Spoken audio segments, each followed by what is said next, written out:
इन दो official meeting के अलावा पिछले 1 महीने में कोई भी मीटिंग नहीं हुई है। इस तरीके से चुनाव जीतना तो बड़ा मुश्किल हो जाएगा। अगर आप मेरिट बेसिस पे और ये पूरे आंकड़े को देखें तो कांग्रेस पार्टी की एक भी सीट इस डेटा के हिसाब से नहीं बनती है। इंडिया अलायंस का उद्देश्य है कि चुनाव लड़ना, चुनाव जीतना और देश को एक नया विकल्प देना। और अगर चुनाव लड़ना और चुनाव जीतना इस पूरे पवित्र उद्देश्य का आधार है, तो आपके सारे जो चुनाव लड़ने से संबंधित चीजें हैं वो महत्वपूर्ण हो जाती है। समय पर कैंडिडेट की घोषणा करना, आपकी कैंपेन प्लानिंग करना, सारे को एक साथ मिलजुल कर इस चुनाव को कैसे आगे बढ़ाया जाए उस पर बातचीत करते रहना। कांग्रेस पार्टी के साथ अलायंस की जो बातचीत हमारी सीट शेयरिंग को लेकर हुई थी, आप देखेंगे कि ये 2 बारी ऑफिशियल मीटिंग हुई, एक 8 जनवरी को और दूसरी 12 जनवरी के आसपास। इन 2 ऑफिशियल मीटिंग्स में जो चर्चा हुई, अच्छे एटमॉस्फेयर पे हुई, चर्चा हुई, सभी बातों पर चर्चा हुई, लेकिन उस पर निष्कर्ष कुछ निकला नहीं। आप देखेंगे कि इन 2 ऑफिशियल मीटिंग के अलावा पिछले 1 महीने में कोई भी मीटिंग नहीं हुई है। 1 महीने हो गए मीटिंग का इंतजार करते कि अगली मीटिंग होगी, अगली मीटिंग में कुछ निर्णय निकलेगा और बात आगे बढ़ेगी। हमें बताया गया कि यात्रा चल रही है कांग्रेस पार्टी की, इसलिए शुरू में लेट हो रहा है, 2 दिन लेट होगा, 3 दिन लेट होगा। हम इंतजार करते रहे। इस बीच कई कांग्रेस पार्टी के प्रमुख लीडरों से मिलने का भी मौका मिला और उनको भी कोई आइडिया नहीं है, कोई क्लैरिटी नहीं है कि भाई अगली मीटिंग कब होगी। 1 महीने से ज्यादा होने को है। ऐसी परिस्थिति में अगर आपका उद्देश्य चुनाव जीतना है तो फिर मन में प्रश्न उठता है और चिंता होती है कि इस तरीके से चुनाव जीतना तो बड़ा मुश्किल हो जाएगा। और ये चिंता ही है जिसके कारण आज मैं यहां पर बैठा हूं और भारी मन से बैठा हूं। कोई हमें यहां पर आकर कुछ बोलने की और ये सारी चीजें करने की जरूरत नहीं होती अगर हम बातचीत करते। आप देखे होंगे पिछले कुछ दिन पहले हमने आसाम में 3 कैंडिडेट्स का अनाउंसमेंट किया था। मैं उम्मीद करता हूं कि इंडिया अलायंस उसको स्वीकार करेगी।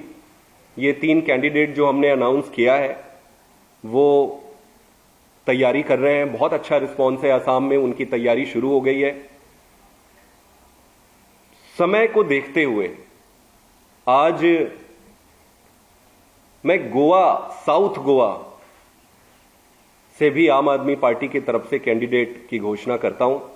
आम आदमी पार्टी की तरफ से हमारे लीडर वेंजी वेगास जो है, जो बेनुलिम से वहां के विधायक भी है, वो हम कैंडिडेट के रूप में उनकी घोषणा करते हैं और मैं उम्मीद करता हूं कि इंडिया अलायंस इसको स्वीकार करेगी, इसकी अनुमति देगी।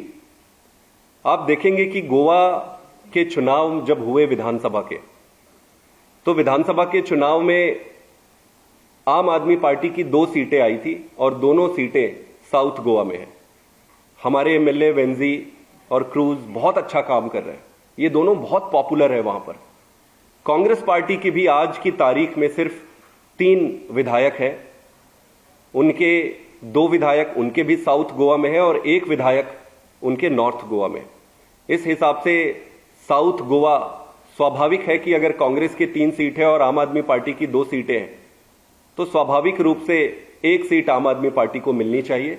और उसी के तहत विनेबिलिटी को ध्यान में रखकर, विनिंग प्रोस्पेक्ट्स को ध्यान में रखकर आम आदमी पार्टी ने श्री वेंजी जी के कैंडिडेचर की आज घोषणा की है। इसी के साथ गुजरात में भी आज मैं 2 कैंडिडेट्स का अनाउंस करने जा रहा हूं। उनमें से एक है हमारे चैतर वसावा जी, जिसके बारे में पहले हमने आपको बताया था, और दूसरे हैं भावनगर से उमेश भाई मकवाना जी। तो भरूच लोकसभा सीट से चैतर वसावा जी और भावनगर लोकसभा सीट से मैं उमेश भाई मकवाना जी के उम्मीदवारी की यहां घोषणा करता हूं आम आदमी पार्टी की तरफ से। मैं उम्मीद करता हूं कि इंडिया अलायंस इसको स्वीकार करेगी और खूब मेहनत करके ये सीट हम जीतेंगे। गुजरात के विधानसभा चुनाव में अगर आप देखेंगे तो 5 सीटें आम आदमी पार्टी की आई थी और लगभग 13% वोट शेयर मिला था। कांग्रेस पार्टी की यहां पर 17 सीटें आई थी और 27% वोट शेयर मिला था। अगर इसको प्योरली साइंटिफिक हिसाब से और मेरिट बेसिस पे आप देखें तो आम आदमी पार्टी को 1/3 सीट मिलनी चाहिए और कांग्रेस को 2/3 मिलनी चाहिए। तो इस हिसाब से हमारे 8 सीटें बनती है अगर आप प्योरली मेरिट को और विनेबिलिटी को परिप्रेक्ष्य में सामने रखें तो 8 सीटें बनती है। हमने 8 सीटें मांगी है इंडिया अलायंस से, कांग्रेस पार्टी से। आज हमने 2 सीटें अनाउंस करी है, बाकी की 6 सीटों का कुछ दिन के बाद विचार करके आपके समक्ष रखेंगे। कांग्रेस पार्टी 18 सीट पे लड़ ले और 8 सीट पे आम आदमी पार्टी लड़ ले, ये बड़ा मेरिट के हिसाब से, वोट शेयर के हिसाब से सबके सामने है। इस पे कोई लाग लपेट और कोई छुपाने की बात नहीं है। इसके साथ साथ दिल्ली के परिप्रेक्ष्य में भी मैं कुछ बातें रखना चाहता हूं। दिल्ली के चुनाव में भी आपने देखा होगा, लोकसभा में कांग्रेस पार्टी की 0 सीट है, विधानसभा में भी 0 सीट है, एमसीडी में चुनाव हुए उसमें 250 में से 9 सीटें कांग्रेस पार्टी की आई हुई है। अगर आप मेरिट बेसिस पे और ये पूरे आंकड़े को देखें तो कांग्रेस पार्टी की एक भी सीट इस डेटा के हिसाब से नहीं बनती है। लेकिन डेटा सिर्फ इंपॉर्टेंट नहीं है, जो अलायंस का धर्मा है और अलायंस का मान रखते हुए, कांग्रेस पार्टी की मान रखते हुए भी हम उन्हें एक सीट ऑफर करते हैं। तो हमारा ये प्रपोजल है कि कांग्रेस पार्टी एक सीट पे लड़े और 6 सीट पे आम आदमी पार्टी लड़े। आज कैंडिडेट की घोषणा हम नहीं कर रहे। मैं उम्मीद करता हूं कि दिल्ली के परिप्रेक्ष्य में बातचीत शुरू हो, बहुत जल्दी बातचीत का निष्कर्ष निकले, हम सारे अपने काम पे लगे, और अगर फिर भी निष्कर्ष नहीं निकलता है तो हम अगले कुछ दिनों में जो 6 सीट हम कह रहे हैं उन 6 सीटों पे हम उम्मीदवार की घोषणा करेंगे